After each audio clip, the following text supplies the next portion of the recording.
Adding 4 different quick little V-Blog. This is going to be a multifunctional V-Blog.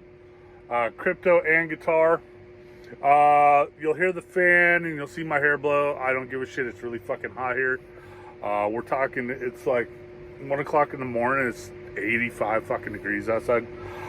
Playing the E2 M2. This is my favorite guitar. There's not a guitar like it anywhere in the world. Why? Because it's my guitar. But I'm sitting here fucking with the positive grid amp. Right now I'm sitting on the tread plate, running the plate short reverb, running through the green tube overdrive and the gate.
Let me fuck that up a little bit. As you can hear, I'm having some problems getting this set up. Sounds pretty good. But the big thing I'm disappointed in about this positive grid is every amp you switch to, I swear to God, the amp volume is automatically set on like 400. Why is this rocking? There. Set on 400 and it's wham right in my fucking right ear. So if I'm deaf, more deaf in my right ear than I am my left, it's because of this positive grid. Yeah, you notice I haven't brought my my repaired Yamaha THR2 back out.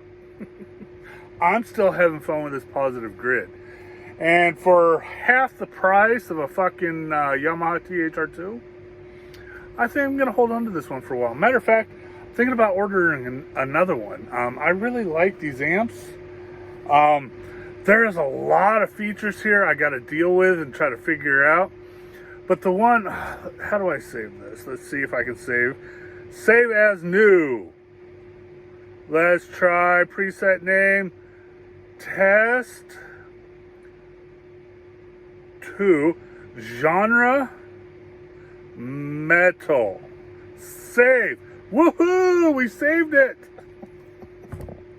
Unlike the last time, I finally got it fucking all set up. And I flipped out of it for some reason. The next thing you know, I lost everything. But this positive grid, it's just very versatile. The best part is, it's not the distortion, the gain. It's not quite high enough for me. But what's really getting me is this silver 120 amp here, okay? It sounds exactly like a Roland, oh Jesus, 120, Roland 120 amp. JC120, it sounds exactly like a JC120. Now, anybody who has grown up or played it through a Roland JC120, even the ones back in the fucking 80s and 90s, they're a solid state amp. but their clean channel is, in my opinion, second to none. And this positive grid is really close to it. I mean, really close to it. Let's see.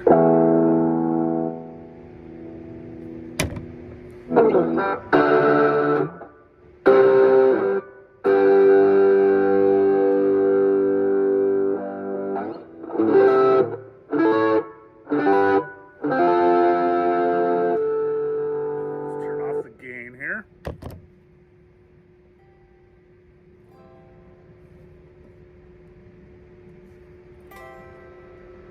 Oh, come on. It won't let me turn off the game. Huh. I had it on a clean channel earlier. Hold on. Oh, that's why. Alright, let's go back to the amp.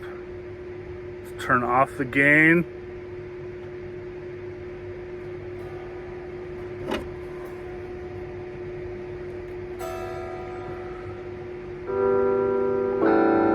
Huh.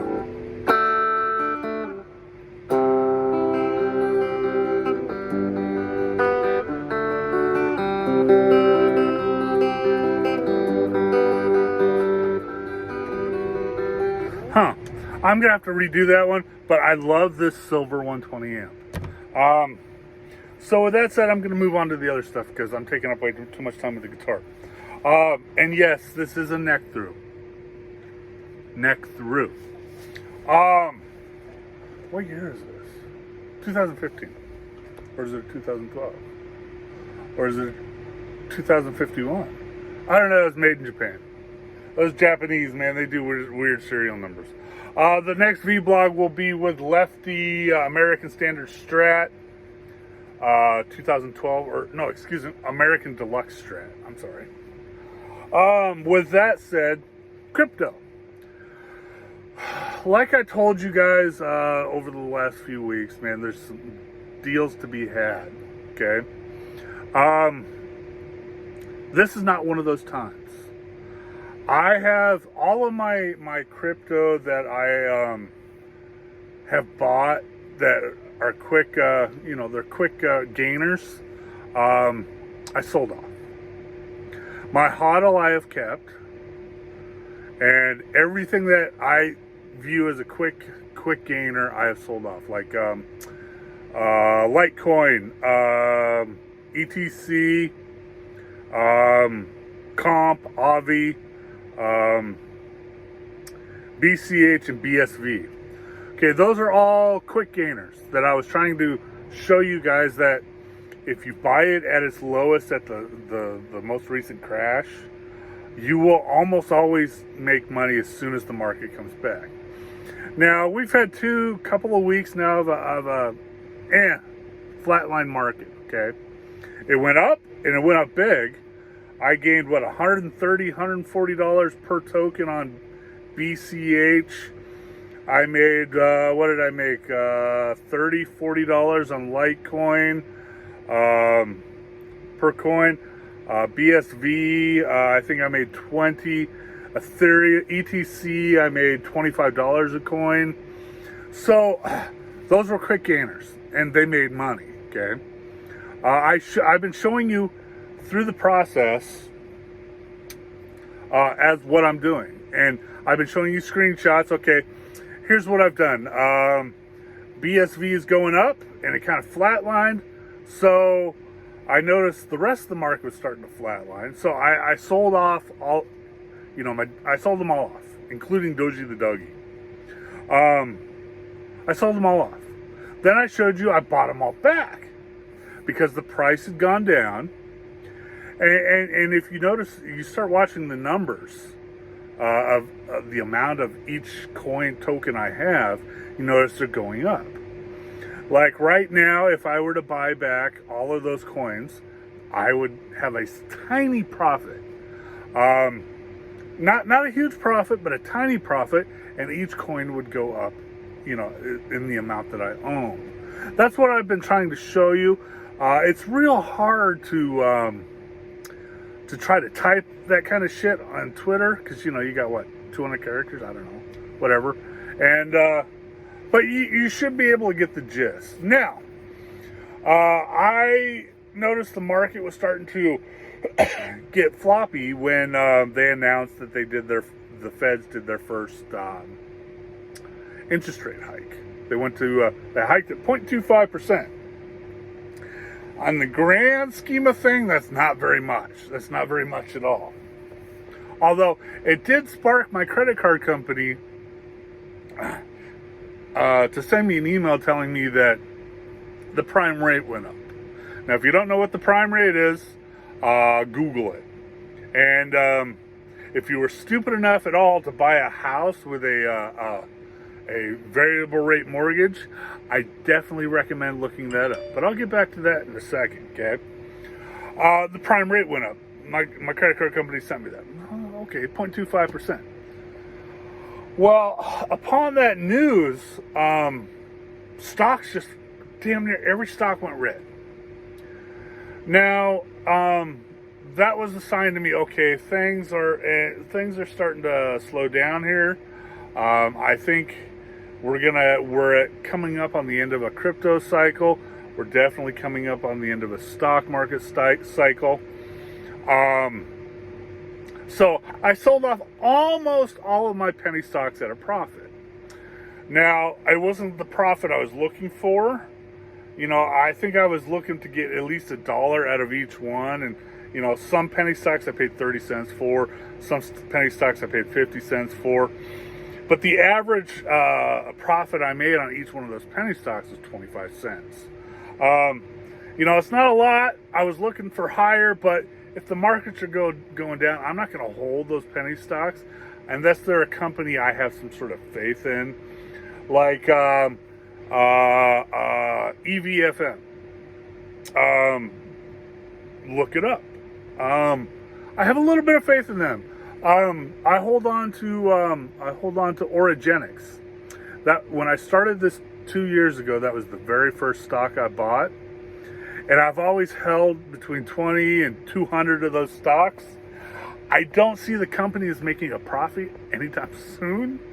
I mean, we're 2 years into this and they still haven't come up with a fucking COVID vaccine. So honestly, I think it's at 39 cents a share now. I don't foresee any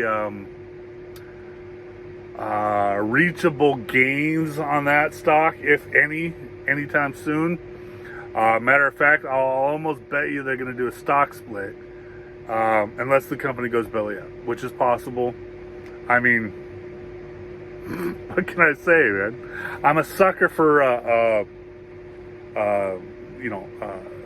history, so to speak. And I held on to a few others that I know, that I have faith in. SOS, I know that one will eventually hit $1, but you got to also remember that we're in a really weak market, and these stocks could actually either reverse stock split, or the companies could just go belly up altogether. To the point of that was I sold off as many as I could, and then I turned around and I used that profit to buy crypto. But then today, I'm looking at the crypto market, and it's nosediving. As soon as I woke up, man, everything was fucking nosediving. So I sold off everything in the Robinhood account that wasn't a hodl. You know, I'm still hodling Dutch Brothers stock. One for everyone in the family, including the dog. But what I'm going to do is I'm going to keep that money in there. And then, Jesus Christ. Then when I think that the stocks and the crypto have hit bottom, I'll start buying again. So right now I've kind of stopped buying stocks or crypto. Now, there's a couple of doom and gloom things I'm going to talk about. I don't foresee, unless we go into a full recession, I don't see any major doom and gloom. Unless you bought Seaboard. Just kidding. If you would have bought Seaboard 2 years ago at $2,500, you'd be $1,500 per share richer right now.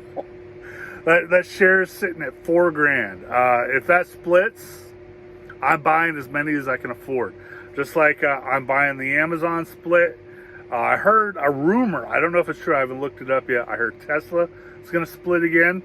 So if that's the case, those splits and the lower stock prices are going to be my entry into the higher end stocks. Besides my Disney and my Intel and my retail stocks that I've been hodling, that's pretty much it. I'm pretty much not much into the stock market right now. Anyway, so let's get to the point here. There's only two things that I can see that would totally fuck up everything. Okay, and that's one is a recession, which we are right on the precipice, not precipice, precipice of happening. People are investors are reacting quite strangely, in my opinion, to just the 0.25% interest rate hike. Now I understand the bond yields have gone up because of it.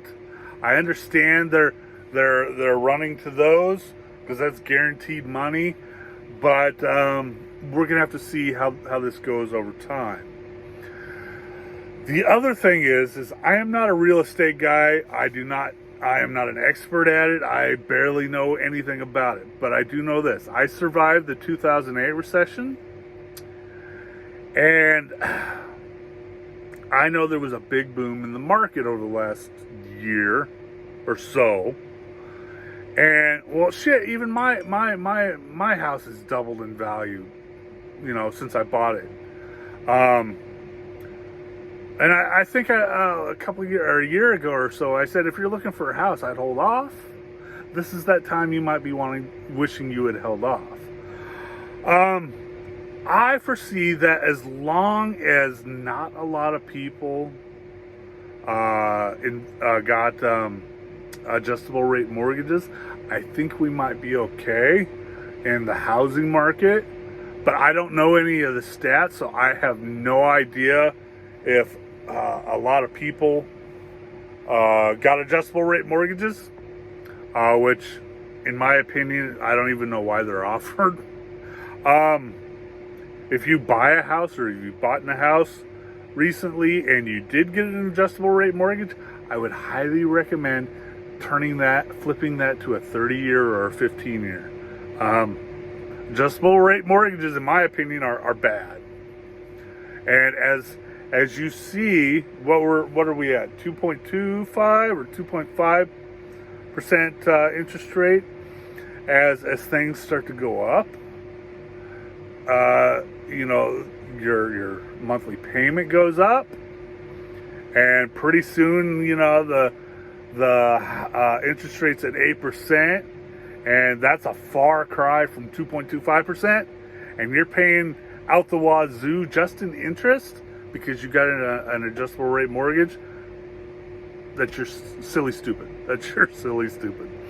But that is the only thing right offhand that I could see would be a problem anytime soon.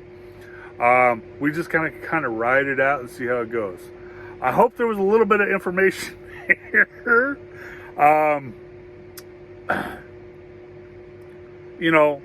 Like I said over the last couple months, man, be conservative in your investments and definitely keep a close eye on them. Whether the market's going to go up or down, I have no idea over the next week or so. I'll have a good idea of where crypto's going by Friday. Upcoming weekend, is it going to go down? Might be a good running weekend. I don't know. We'll find out come Friday. But I am definitely keeping an eye on crypto tomorrow. I want to see whether it's going to go up. And if it goes down, I'm going to be there to keep a close eye on it. Maybe buy some. Maybe not. I don't know. We'll see. But just keep your close eye on the market and your investments. All right, that's all I got to say. Later. Hasta luego. Ford F. Fender out.